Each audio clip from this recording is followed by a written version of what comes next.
Milionário flagra menino de rua dançando com sua filha paraplégica, e o que ele fez depois chocou a todos.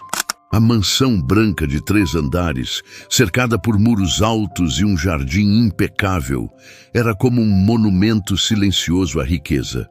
Mas por trás daqueles portões de ferro não havia risos, nem música, nem vida. Apenas o eco constante daquilo que tinha sido perdido. Por mais de um ano, a rotina da filha única do empresário Ricardo Salles se resumia a um objeto frio e implacável, a cadeira de rodas preta onde passava quase todo o dia. Luísa, uma garotinha de 6 anos, pele clara, cachos castanho claros e olhos verdes que antes brilhavam como o mar em dia de sol, havia perdido os movimentos das pernas após um grave acidente de carro. Antes, era um furacão de energia, curiosidade e perguntas sem fim. Agora passava horas olhando pela janela alta da sala, observando as pessoas passando na rua como se vivesse em outro mundo. Ricardo, homem alto, quarentão, sempre impecável em seus ternos sob medida, já havia tentado tudo que o dinheiro podia comprar: os melhores médicos, terapias avançadas, tratamentos experimentais no exterior. Nenhum resultado. Cada tentativa frustrada não só destruía um pouco mais a esperança dele, como também machucava o ego de um homem que sempre acreditou que nada estava fora do seu alcance. Numa tarde quente de outono, Ricardo saiu para o jardim da frente, esperando ver a cena de sempre. Luísa quieta, talvez folheando um livro, com um olhar distante. Mas o que viu o fez parar no meio do caminho, como se tivesse levado um choque. Luísa estava rindo, não um sorriso educado, não uma risadinha forçada para agradar alguém. Era uma gargalhada de verdade, tão alta e pura que parecia vibrar no ar.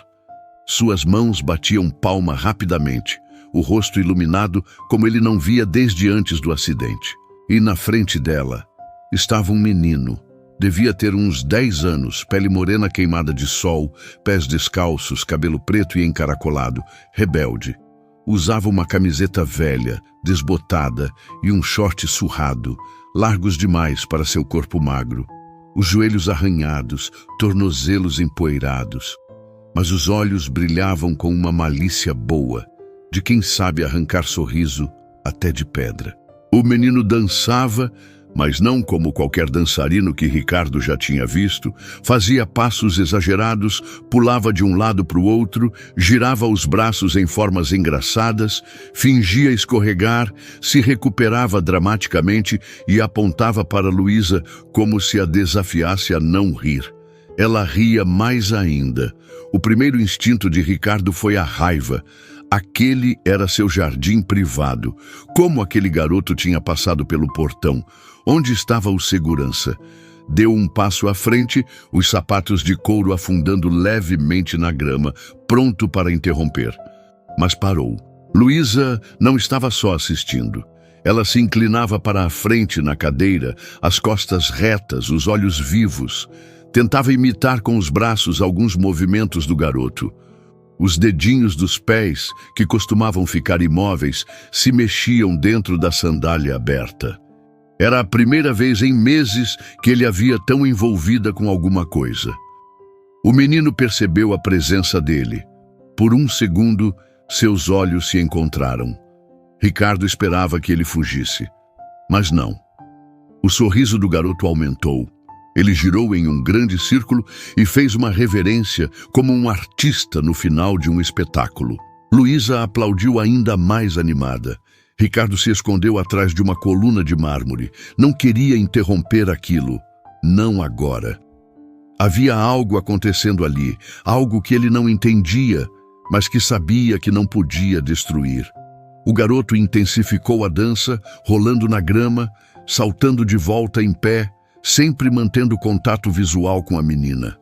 Ela ria tanto que lágrimas escorriam pelo rosto, e eram lágrimas de alegria, algo que não acontecia desde o dia do acidente. O mundo lá fora desapareceu. Só restava o som das palmas de Luísa e o ritmo inventado do garoto. Minutos se passaram e Ricardo percebeu que estava segurando firme a coluna, como se tivesse medo de que qualquer movimento seu quebrasse aquela magia frágil que surgira do nada. Por fim, o menino parou, apoiando as mãos nos joelhos e fingindo que estava exausto, respirando alto, como se tivesse acabado de fazer um grande show. Luísa bateu palmas e soltou um gritinho de pura empolgação. Ele fez outra reverência exagerada e começou uma nova sequência de movimentos, sem perder o ritmo. A mente de Ricardo fervia. Quem era aquele garoto? De onde ele tinha surgido? E por que parecia que estava assistindo ao primeiro sinal real de vida, voltando para sua filha? Ele permaneceu escondido, só observando. Cada gesto do menino parecia calculado para incluir Luísa, como se ele soubesse instintivamente como fazê-la se sentir parte da brincadeira, mesmo sentada na cadeira de rodas. Ricardo notou algo que lhe fez o coração acelerar. Os músculos das pernas dela se tensionavam de leve, como se o corpo estivesse tentando participar do movimento. Era quase imperceptível, mas real. Pela primeira vez em muito tempo, não sentia frustração. Sentia esperança. Uma esperança tímida e assustadora, mas viva. No dia seguinte, Ricardo decidiu que não ia mais se esconder. Quando o sol da tarde dourou o jardim, Luísa já estava lá, olhando ansiosa para o portão. E como se tivesse sido chamado pelo pensamento dela, o menino surgiu. Entrou pelo canto, passando por um buraco no muro coberto de trepadeiras. Os pés descalços não faziam barulho algum na grama. Vestia a mesma roupa surrada de antes, só que mais empoeirada. Não percebeu Ricardo logo de cara. Foi direto até Luísa, abrindo os braços num cumprimento exagerado. "Pronta para o show de hoje?" perguntou sorrindo. "Sim", respondeu ela, quase pulando na cadeira de tão animada. Mas antes que ele começasse, Ricardo deu um passo à frente. O garoto congelou no meio do movimento, o sorriso diminuindo. Olhou rapidamente para o portão, depois para Luísa. "Desculpa, eu não queria", murmurou. "Está tudo bem", disse Ricardo, com um tom firme, mas sem dureza. "Só quero conversar." Luísa virou-se rápido para o pai, com um ar quase suplicante. "Papai, por favor, não manda ele embora. Ele é meu amigo." A urgência na voz dela era incomum, quase desesperada. Ricardo se abaixou até ficar na altura do menino. "Qual é o seu nome?" perguntou. "João", respondeu depois de uma pausa. "Quantos anos você tem, João?" "Acho que 10. "Você acha?" O garoto desviou o olhar para Luísa e depois para o chão. "Nunca tive, sabe, bolo de aniversário. Ninguém nunca me contou direito." Ricardo sentiu o peito apertar. "E onde você mora?" "Por aí. Às vezes na rodoviária velha, às vezes no depósito de um prédio quando está vazio. Eu só vou ficando nos lugares."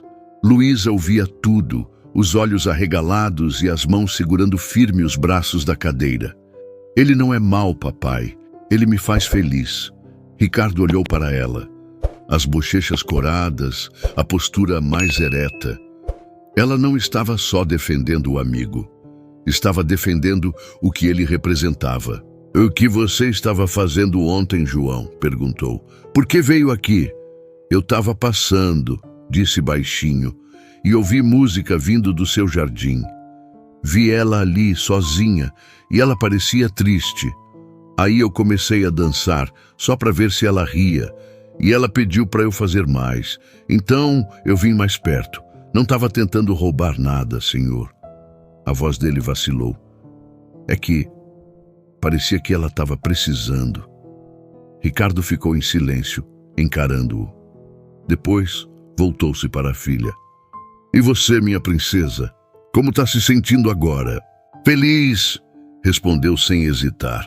"Como se eu pudesse me mexer de novo, mesmo que não consiga." Ele baixou os olhos para os pés dela. O coração disparou. Os dedinhos se mexeram. Pouco, mas o bastante para ele ter certeza de que viu. Naquela semana, Ricardo não expulsou João. Pelo contrário, pediu aos seguranças que o deixassem entrar todas as tardes. João voltava sempre, às vezes trazendo um pedaço de pão, às vezes só com a energia inesgotável de sempre. Ele dançava, contava histórias, fazia caretas. Luísa participava como podia, erguendo os braços, girando a cadeira em pequenos círculos, inclinando-se para a frente. A transformação era visível. Até o médico de Luísa ficou impressionado no retorno da consulta. "Não sei o que vocês estão fazendo", disse ao pai, "mas continuem. Esse tipo de estímulo emocional é raro e está funcionando." Certo dia, enquanto uma música antiga tocava nas caixas de som do jardim, João improvisava mais uma dança. De repente, Luísa colocou as mãos nos apoios da cadeira, fez força e se ergueu alguns centímetros. Ricardo congelou, o coração na boca. Ela se manteve assim por 3 segundos antes de voltar a sentar, ofegante, mas sorrindo. Eu consegui", disse entre risos e lágrimas.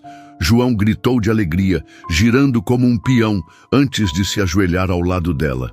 "Você é incrível." Ricardo se ajoelhou também, com a voz embargada. "Vocês dois são."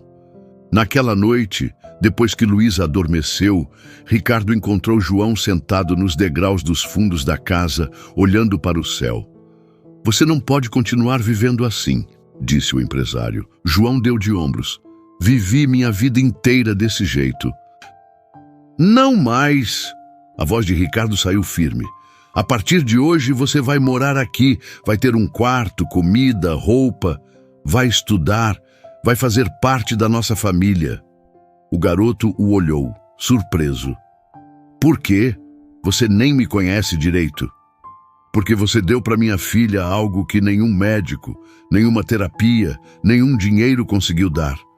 Você devolveu a ela a esperança. E eu não vou deixar quem fez isso dormir no chão gelado outra vez." João desviou o rosto, mas não antes de Ricardo ver as lágrimas se formando.